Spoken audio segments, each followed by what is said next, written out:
deeper meaning of mediumship is the knowledge that we are loved, we are connected, and we are loved. Loved by our loved ones, but also loved from a bigger intelligence, and that our life has a meaning and a purpose. And that mediums, that you don't have to study mediumship because you want to be a medium, but if you study mediumship, it adds something beautiful on your life. Welcome to the Seeing in the Dark podcast, the podcast for new ways of leading and doing business. No more separation between money, power, and leadership, and being a deeply spiritual human being. Seeing in the Dark is about walking paths that have not been walked before and truly making a change in a world in which old ways are crumbling. My name is Nicole Nima Costeres, CEO of a multiple six-figure soul-based business, and here to take you into the mysteries of purpose, power, intuition, and soul-based leadership.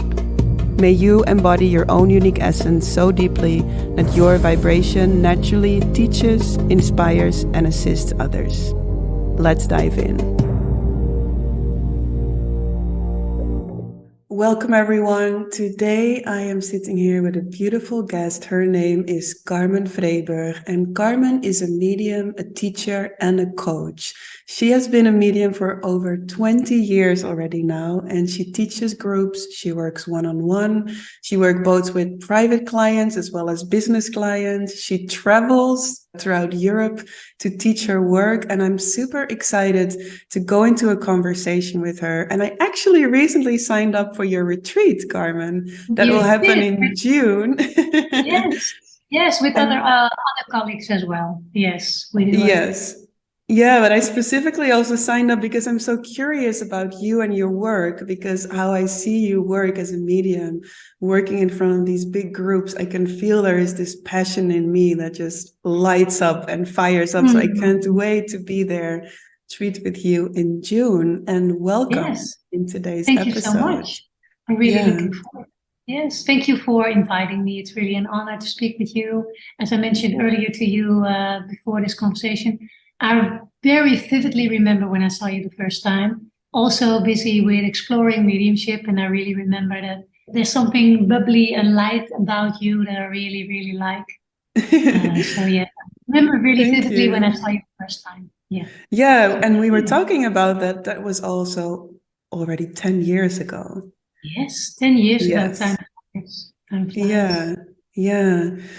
So there are so many things I want to ask you about, but mainly I feel curious because you're also working with businesses, you're working as a coach, but specifically today I feel super curious about your journey and your work with mediumship, because both of us have been studying and working in a very specific modality of mediumship, right? The evidence-based mediumship from the UK. Yes. And I, first of all, just want to ask you, like, how did you even connect to mediumship? Like, where did your journey start? Do you remember your first introduction to that? Oh, absolutely. Absolutely. Well, the first time in my life that I realized there's more, that life will go on, in a simple way to explain it is, I was 19 years old when I lost my high school buddy. And he died in an accident. And of course, we all the friends were at the funeral. And then all of a sudden, I saw him there at the funeral. And I thought, how's that possible? Because he's not here. So it was a shock to the system, really. But my mother was there as well because she knew him as well. I was very lucky because I grew up with a mother who was very interested in spirituality and life after this life. And she learned me that life will go on. And it wasn't really weird that I saw him during that funeral. So that was actually the first time when I really was confronted with the fact that when you were physically dead, that your spirit stayed alive and is there. But I was 19 years old and not interested in spirituality at all. I was very sensitive my whole life.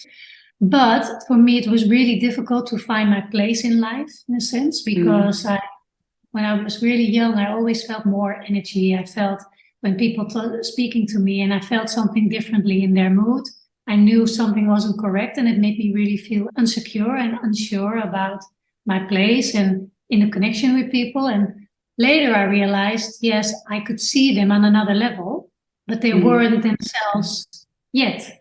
But for a long time, I felt very unsure how to connect on an earthly level, in a sense, and finding my place. So my first years of my 20 until 30, I was really busy with settling in life and really earthly experience to fit in, basically, and to understand how is this life possible, and what is the deeper meaning of it in a way. And I was really not really busy with spirituality and the deeper meaning of life, but more like, how can I survive? So you are then doing everything to fit in. So I had a job at the media. I worked at RTL4, a record company. I worked for Warner Music for some time. And I was really busy with, the more shallow stuff in life. And I managed to fit in. And then I married, I had some children, and getting a family of my own was really important at that time for me. But of course, there was always something more that I didn't pay attention to and gave attention to. And when I was late 20s, I think 28, 29, a friend of mine took me to a spiritual evening. I had no idea what to expect, but she took me, she said, you should examine this. Is really exciting because they talk about people who died and life go on, and you will see it's really interesting. So I went with her. I had no idea what to expect. And then all of a sudden, the guy who runs that evening, he said, well, yeah, you there, come up, you can join me, you can make a contact. And this was a medium? So this was a spiritual evening where there was a medium working in front of the group. Yeah, which was really weird because I had no idea what happened and what was expected from me. But he said, yeah, come up, you can make a contact. And I even didn't understand the word contact because it's really, a contact. What do you mean by making a contact? And then he said, well, yeah, just connect. And if you connect, you can feel those who died, and you bring them back, and you can talk with them. And I can see that with you can do that. And I had no idea. So I said, well, I don't know what to do. And he said, yeah, well, close your eyes, connect, and I lead you, and just say what comes up in your head and what you feel. And all of a sudden, I had a grandmother for somebody in the room, and I described their life and her house and where this granddaughter, because it was for a granddaughter. And I never forget that the information actually was there so easily, but it felt so natural that I thought, yeah, but we all see this. This is not special. And I always thought people who could do this are very special. Now I know that it's because we are not human who are busy with spirituality. We're actually spiritual beings in a human form, that we all can be aware of the spirit world and of people who are not here anymore. Yes. That was the first time. And in that moment, actually, I felt, oh, yes, of course I can connect, because this is so natural to me. And it was beautiful. It was a beautiful message for that woman. And all of a sudden, something clicks in a sense. And I felt, well, I need to examine this. I need to discover this. And I need to look into it if I can develop this and get more about it. And then I started to study this for a couple of years. So before you go into that story, when you're going to study it for a couple of years, because I am sure that many listeners here are very sensitive and are either already experiencing experiences like this, or they are really, really curious to how does that actually work? And my experience is as well that this is something that we naturally have within us. It's not necessarily a new skill that we need to learn. This is also why one of my programs is called You Are Intuition, because I believe that we are deeply intuitive beings. Absolutely. So if we would refer back to your first experience when you were 19 and you said, I saw my friend on the funeral, can you share with us, how did you see your friend? Well, I saw him with my eyes. And the funny thing is, after that, I don't really see them. Yes, some now I see them, but not really see them. It took a while to have that experience again. But I saw him, and it's there, but when I look at him, it was gone. So it was like, he's there, but I could see through it. And I felt his presence. I knew it. I knew he was there. I felt his presence. And I also knew that he knew that I felt him. That was weird, but without words, it was just instant click. Beautiful. So you actually, because I don't have that, I never saw the spirit world physically. So for me, it has always been seeing it within my mind's eye, so to speak, in the combination with feeling their presence very strongly. So I can know where in the room they are, but I don't see them like I'm seeing you. No. Funny thing is, that was my first experience. And after that, it took a long time before I even literally saw them. But I know now, like you know as well, that in seeing, it is not if we don't see them that it's not there. But a lot of people think if we don't see them actually with our eyes, it's not really there. Yes. Now I know I'd rather feel them and know them presence instead of seeing it, because in seeing, there's no information in seeing. But of course, we are human and we want to see it with our eyes because then we think it's real. Yes, it's also like we have this Dutch saying I need to first see it and then I will believe it. Absolutely. But I think with mediumship, it's the other way around. You first need to believe what you're sensing and then you will see it. Absolutely, absolutely. And now when I'm doing a demonstration of mediumship and I feel the presence of somebody, for instance, for a father, for a daughter, I look into the congregation and I look into the how do you call that? So for the listeners who don't know what a mediumship demonstration is, it's basically where you as a medium will stand in front of an audience and you will start to bring forward or channel or connect with or go into a conversation with their loved ones in spirit. Yeah? Yes. What you mean is at the moment where you had a father or another loved one coming forward to you and you look into the audience? I see them where I have to go. So I see them now where the recipient is in the audience. Yeah. But the beautiful thing I think about mediumship, that your development is always in the movement. So it's never the same. Yeah. But we talk about it a little bit later, I think, because there's so much to tell about. But I think, so in the beginning, yes, my first experience was really seeing it. But then I lost that in a sense. And I was really a feeler. I really felt their presence, and I felt the information of someone. And now it's a mix of seeing, feeling, hearing, knowing, actually. Beautiful. Yeah. And that's so beautiful because the spirit world, when they come close to us, they're using our senses to give the information and express themselves. And then we have to interpret, and there sometimes the problem starts. And we give words of what we experience, but they use our senses to come through.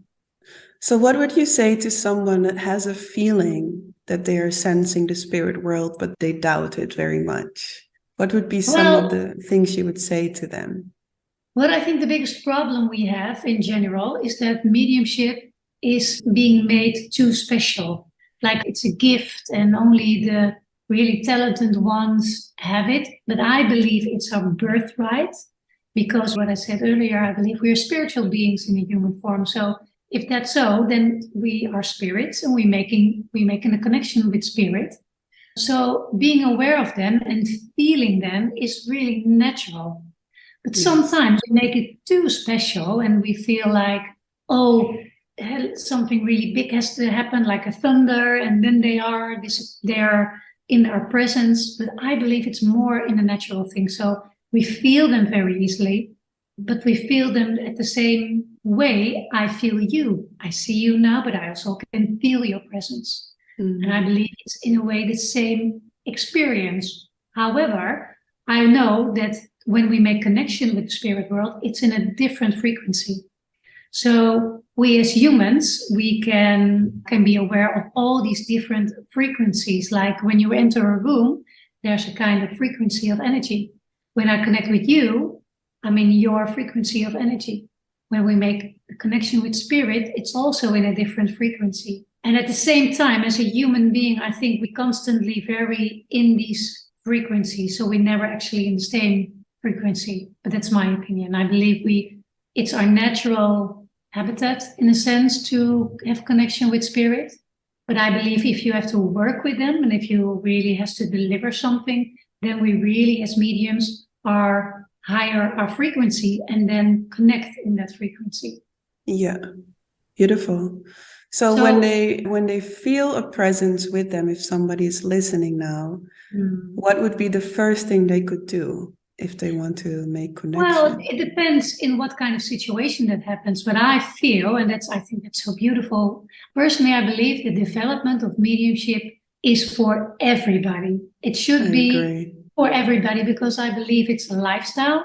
I mean, I have so many people, like, for instance, police agents, judges, lawyers on my courses, not so because they want to become a medium, but they want to understand what's happening in themselves, because they constantly feel spirit. They feel the presence of a deceased one. And when you're studying mediumship, you understand how they connect and what the purpose of it is. So I have actually, it's amazing, a judge for years. She was on my courses, and she didn't want to become a medium. She's a judge and she's doing her work really well. She only wants to understand all these different things that she feels. For instance, if she do a lawsuit and she feel the victim, and she feel all the people in the audience, or the lawyers, or everybody who's involved, and now she can distinguish all these different frequencies and energies that she is aware of. So she trusts more on her intuition and on her mediumship. Beautiful. And she understands, why is it so that I feel the victim who is deceased, for instance. Wow, that's so beautiful and so important. I feel that people from also this type of jobs have this awareness, because I think that's one of the biggest gifts that mediumship has given me over the course of the last 10 years, is that I started to understand the language that energy speaks. Because yes, it's the connection with the spirit world, but it's also for me the connection with life. It's the connection to the energy that in everything, right? Absolutely. And I feel through studying mediumship, I was able to learn the language that energy speaks, and it helps me to be in connection with the mystery of life itself. And I feel curious how that is for you. Well, that's why I really think that everybody, I'm a big believer in that we all, well, it should be taught on school, it should be taught on schools. Because people are less afraid, people understand their sensitivity. Because now, if you think about it, that was also the reason why for years I taught school teachers. I taught school teachers to trust their intuition, and also so they could see their student more and understand their student, so the student feel more being seen in their essence. And I think then we get a better world. But the problem, of course, we have is that our studies are also always based on the mind and not so sehr on the feelings. And so it should be more in balance, I believe. But I also feel that mediumship and also mediums on itself, it's a part of the guild is media, of course, because it's making too special. We make it too special. We see it as a person who knows it all, who's sent by God, which is stupid, because I know, another example, I had a man on my courses who was a baker. He had his bakery, and every people who come into his bakery, he connected with, and he understands why he was so sensitive and why he felt all these different energies. And he became to understand himself more, and therefore other people, and real connections happened in his work. I think that is amazing. That's amazing, because we feel, of course, we are not connected. But if we study mediumship and look more into that mediumship stuff, then we know we are all connected, and actually we're all one in a sense. Yes. Yeah. So, I love that you share about this, like how we make it special. And I see, I think one of the things that can piss me off in the world of mediumship the most is when I hear someone share, oh, my medium said that my partner is not good for me, and she told me I need to get a divorce. Or the medium said that next week this and this will happen, and I will meet a blonde guy with blue eyes. Or I hear this so often. Even last week that happened. Really? And I can literally see divorces happening because of what a medium said, and sometimes even create problems where there weren't problems before. And I think that one of the things that I know you do, and that I know that I do in my teachings, is ethics around mediumship. They are very important. You cannot just flap out anything that you... Well, you know what I think, and that's what I often say, and I'm really curious how you see this, but I believe in basic mediumship isn't spiritual. So I don't believe that if we practice mediumship, we're not automatically a spiritual person. Because if we talk about spirituality, we talk about the awareness of the soul, and we talk about the awareness how you are as a human being and how you behave to other people, and how you become aware that you are a soul who decided to live this life for a spiritual purpose. Yes. So what I see a lot of times mediums do, they think, you know what, I'm doing this job and that's enough. Now I don't have to do the job. But the problem is we translate our mediumship like the spiritual person that we are. So if we think that all the men out there are rubbish and now you can trust no man, for instance, then you will translate your mediumship on that philosophy, if you know what I mean. Yes. So we should be, therefore, I always said mediumship isn't spiritual. Mediumship is a faculty. It's a skill. And we can learn that. We all can learn it to a degree. But I don't believe that if we practice mediumship, you automatically are very spiritual aware. So that medium that you were talking about, saying you should divorce, it's terror. Because I think as a medium, we must be aware that and taken into account that a soul decided to have a human life. And we as mediums can shine our light on that life.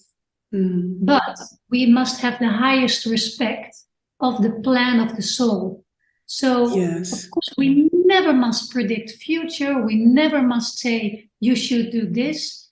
No, we must add something so they can make their own decision. And my personal purpose in mediumship is to touch the essence of my clients so that they feel loved in the love who they are, so that they then feel motivated to make their own decisions, because they know they're knowing beings, they know themselves. We just connect them with their own wisdom. That's what we mediums do, and not the other way around. Exactly. Yeah, it's really beautiful that you mentioned this. It's actually one of the reasons why, I would say, for the first 3 years of mediumship, I was having so much resistance to come into this profession. Because I was like, I don't want to be connected to this type of people that say this type of things.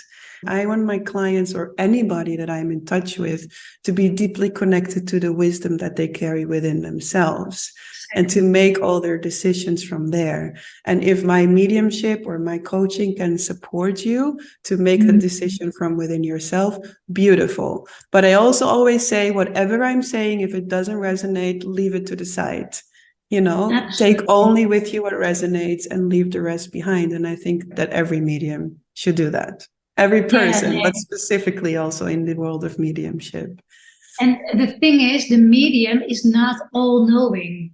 No. You know, we see a potential and we see a part of what's necessary to talk about. But I think it should be forbidden as a medium to say about future, like you have to divorce, or you're going to lose somebody, or you're going to be sick, or whatever. You can't do that. It's harming. It's really harming and terrorizing. That's the word.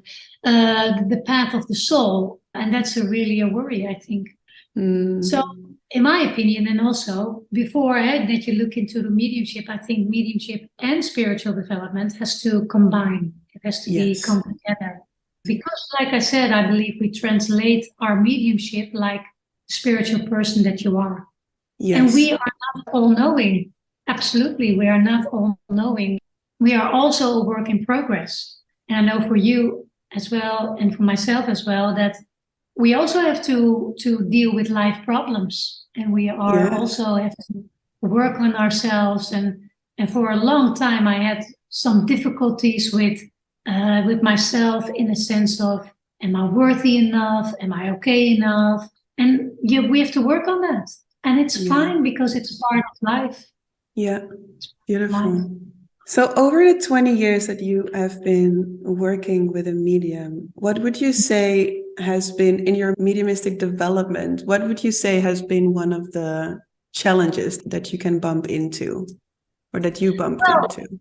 Well, we're talking about the challenge is to be aware of your own spiritual need and your spiritual work and your dark sides. I think now's a little bit of a trend with all the dark sides, and we have to be careful with that as well, because as you know, there are lots of spiritual trends that come and go, and now it's a trend to speak about the dark side. And I think, of course, we have a dark and a light side because we're living into duality, but I think it's good as a medium, but also when we work with our mediumship, to become aware that we also need to, with a lot of love and compassion, of course, working on our own selves. Yes. And never neglect it, because as sensitive, we are really drawn to help people, and really our attention is always to the other person. So then we forget ourselves a little bit. And I believe we have to take the effort to work on ourselves as well. Yeah, beautiful. Yeah. So that's a challenge. As a medium, sometimes I think we also have to enjoy life and to live life more. Yeah. To not take it too serious, you mean? Yeah, well, if you're always busy with other people and problems and be at service, what I think is one of the most important things, I think it's also really important to pay attention on your own life. Yeah. Beautiful. And that would be the benefit, actually, your mediumship. Yeah, beautiful. And what would you say has been one of the biggest gifts of working as a medium over 20 years? Oh, the biggest gift is, and that sounds really strange maybe, or a little bit weird, but I love people. I always love people. So when I see people, always love people. So I easily fall in love with people because I always see the soul, and I think that's beautiful. Of course, not everybody behaves so beautiful, but then again, I always see actually more the positive in people than the negative. And that's, I think, because of my mediumship, absolutely. And I feel more light-hearted than heavy-hearted because I work so much with my mediumship. So I know there's a bigger intelligence there, and there's so much to discover that we don't know yet. And you're never done with your development. So I'm always developing and having new insights and new discoveries. And I love that from our job. I love that. Beautiful. Yeah. I feel sometimes like a little child who's just discovering life. And I love it. And it doesn't mean that if you are mainly aware of life and stuff, that you don't have difficult time periods, because I've been through hell and back, through hell and back. I always have that trust that there is a reason for it, and that I take a moment to be still and to become aware, okay, what want life from me instead of what I want from life. But overall, I'm very happy, very happy. Beautiful. I love that question. What does life want from me instead of what do I want from life? Because I've been spending over the last few years a bit more in the world of like business coaches, manifestation coaches. And I think like you said, these trends that come and go. One of the trends is like figuring out what I want from life, which can be beautiful and empowering. And I think everybody needs to go through a phase where that's really important. But there comes a point where that can turn into manipulation, like trying to get from life what you need to fulfill your needs, you know? And there comes a point where we need to make that shift from that like energy of like trying to get and manifestation into more of an energy of surrender and listening to what does life is actually want to create through me? What is life asking from me in this moment? And what about this moment?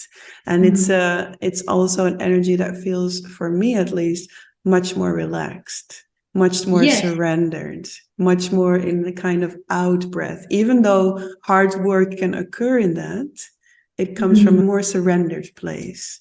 Yes, I so agree with you. I think you said it so beautiful, because what you said, especially when it comes to manifesting, and I agree, theory-wise, it's totally correct that we can manifest, but sometimes it's more that we do that instead of being. Yes. And that's the big difference. That's a big difference. Yeah, beautiful. Yeah. So we're going already a bit more towards the lifestyle, huh? Because I think somewhere in the conversation you said for you, mediumship is a lifestyle. And I think for many listeners, they might be curious, what do you mean with that? Because mediumship, so far that we are talking about it, is about like working on the stage or getting to know the language of energy or developing your sensitivity more. But what does it mean to have mediumship as a lifestyle? That I live with the awareness that there's a bigger intelligence, that I always trust on how my life goes. I'll never doubt anything. Of course, I'll make mistakes, but I think I'm supposed to make mistakes because then I can grow and I can be more aware of it. So I have a really big trust in that we are all taken care of, in a sense. If I say taken care of, it doesn't mean that you don't have to work your ass off or you work your shit, in a sense, because we just have to go through life. But I'm paying attention to all these signs and all these little things that makes me aware that there's a bigger picture. I'm paying a lot of attention of loving myself and being more compassionate about myself.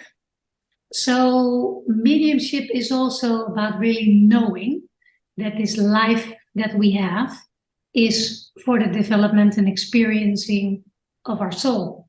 And I love the idea that we not know everything. So it's not so that because of my mediumship, I think I know it all and I know how life works, because I'm not. And for instance, when I started with my mediumship, I was absolutely convinced about reincarnation.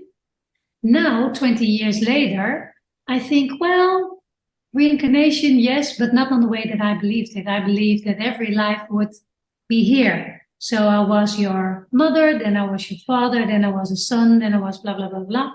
I don't believe in that anymore. Now I believe that the universe is so big. So there must be more lives, more awarenesses, if you know what I mean. Do you mean like on other planets or other societies? Yeah, absolutely. Absolutely. Beautiful. I love that you share this so much. You know why? Because I think in my years of studying in the evidence-based mediumship, I was also having some teachers that were maybe from a bit older generation, so I can also understand. But if I would start to talk about like other civilizations or even other planets, they would say that it's not true or that it's my fantasy or... And I think one of the things that is really important for me is this open-mindedness around that there is more than just us human beings here on this planet. Absolutely. And yes. So I'm really excited that you are sharing about this. So can you share a bit more about that? So you said before you believed about reincarnation, that you come back here on this planet in this lifetime, first maybe as a son, then maybe as a mother, maybe from another family, or then as another family member. But now you believe what? Well, I think, which is logical, as human beings, we have to understand it. So we try to understand it. And it would be a logical thing for a lot of people that we live all the lives here. So we keep coming back here. But this is only a certain awareness form, like duality. We have to deal with time factor. Our human form and our awareness form has just these threads, if you know what I mean. So I believe the universe is immense, and I'm absolutely sure and aware of that there are more awareness forms. And I think Avatar, the movie Avatar, I'm sure you know that movie, and especially the first one better, makes that really clear in the sense that yes, there must be much more awareness forms. And this is just one that how it's organized, it suits our development, what we need at this time. Yes. But I believe there would be maybe a million other forms. I have no idea. I'm excited to investigate that. And in time, you see, especially if you're living with your mediumship, it's open. So in 10 years, I have maybe a much more clearer idea about that. And therefore, I'm so excited always about living with my mediumship, because step by step, you found more things into that. I'm convinced, of course, there are aliens. I'd never saw one, but I'm absolutely convinced that there are more forms. So, yeah. Beautiful. So I feel curious about one thing, because I know this reincarnation is quite complex, right? Like there's so many perspectives, but imagine if a mother that passed away would reincarnate in one to these million forms. Yeah. But you would then be on the stage, and this mother wants to come forward in a demonstration in front of the audience because her daughter is in the audience. What is your perspective on the possibility of that? Like, is it possible to reincarnate into one of these million forms and simultaneously come through as a mother of the daughter in the audience? Or what is your perspective on that? Yeah, interesting. Good question. I think that's a question that a lot of people think about, and me as well, of course. But I know from experience for now is that I believe we have a soul, and my soul is not in my body. My soul have a body. So part of me is home, wherever that may be. So when we are doing other lives or incarnated in other lives in another form, I truly believe that that part of us who were also here manifest ourselves like how we were here. Yeah. A little bit clearer. Is it a bit like the theory of the oversoul? So you have like an oversoul, yes, and then part of me manifests as Nicole in this lifetime right now. Yeah, I think. And simultaneously there are other forms of me? Yes, I think that could be, but that's, I think, also the exciting thing about the mystery of it. Lifestyle. Well, yeah, the mystery about it, because I don't know for sure. The only thing what I know, sometimes in my mediumship, that I connect with somebody who died 40 years ago, and that's our time 40 years ago. So that for us, 40 years ago is it's a long time ago, but for there, it's nothing. So sometimes we try to think about what we know from this earth and this way of living, but I think a lot of things we couldn't process. And that's hopefully when we grow more, we are capable to understand more. But I think it's really important as a medium, and when you study mediumship, and for everybody who is a mediumship, you can't have it can't be static. You have to be open and aware, and what you think yesterday could be tomorrow totally different. And I think that's part of life. Yeah. That's also keeps the medium a little bit like a person who knows it all, because we're not know-it-all. We just know what we know today. And I am a critical person. I'm very critical. I always have to experience things myself before I really know it. But I'm open for everything. Yeah, and I think we should be very critical. That's the same for mediumship, especially when we talked earlier about these people who predict everything. And, we have to be very critical on the mediumship. There must be good evidence. There must be normal, good advice, but not like an all-knowing advice. I think there has to be a lot of work has to be done about our job, in the sense of, I think there's a wrong image about mediumship at the moment. Yeah. What do you think what is that wrong image? Well, the wrong image is that we as a medium knows everything. Yeah. And that it's special. You named that also, that it's something really special. People, when you are a medium, you automatically are very spiritual aware. Bullshit. I know very good mediums who are disgusting people. Sorry to say. It's true. It's true. And I don't know, but that's something that we have to become aware of, that we also have to work on ourselves as people, as a human being. Yes. Yeah. I feel like you have been touching already quite a few times upon the deeper meaning of mediumship. Absolutely. And to summarize it, what I heard you say has to do with the deeper meaning is that you find a deeper trust in that there is this bigger intelligence. That's one of the things I heard you say. But what else would you feel is part of the deeper meaning of mediumship? The deeper meaning of mediumship is the knowledge that we are loved, we are connected, and we are loved. Loved by our loved ones, but also loved from a bigger intelligence, and that our life has a meaning and a purpose. And that that you don't have to study mediumship because you want to be a medium, but if you study mediumship, it adds something beautiful on your life, and that you then can more live a soulful life, a soul-led life. Yes. That's the deeper meaning of mediumship. I love that you are love and you are loved. Absolutely. And if you really know that on a deep level, you can love easily yourself. Beautiful.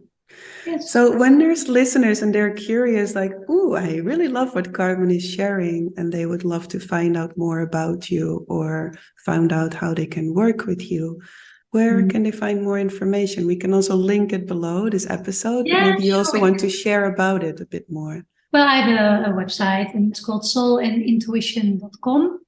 And I'm doing all kind of workshops, and well, we have now, that's what I really is my heart into as well. We have these spiritual celebrations at one Sunday a month. It's free for everybody because it's really for everybody. And there you have live music, we have healing, and we have mediumship, and we have beautiful speakers as well. So it's a celebration of love and connection, and it's really healing. And I think that's so beautiful. It's Sunday online or in person? No, it's in person. My practice is in a beautiful monastery in Amersfoort. And we have every first Sunday of the month until July, because then we start in September again. But it's free for everybody, and everybody can join. And we have live music, and we have healing, and we have mediumship, and amazing speakers. Yes. So in the Netherlands, Amersfoort, they can find you in this celebration. Yeah, beautiful. I thank you so much for being here for this invitation with us today. Yeah, thank you so much. I wish you a beautiful day. I wish you too. Did you receive any inspiration, motivation, or powerful breakthroughs by listening to this episode?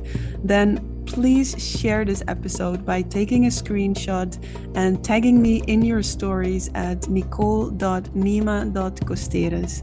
I would love to celebrate you, share you in my stories, and it would mean so much to have my work reach more powerful, passionate women like you. Thank you so much, and looking forward to see you next week.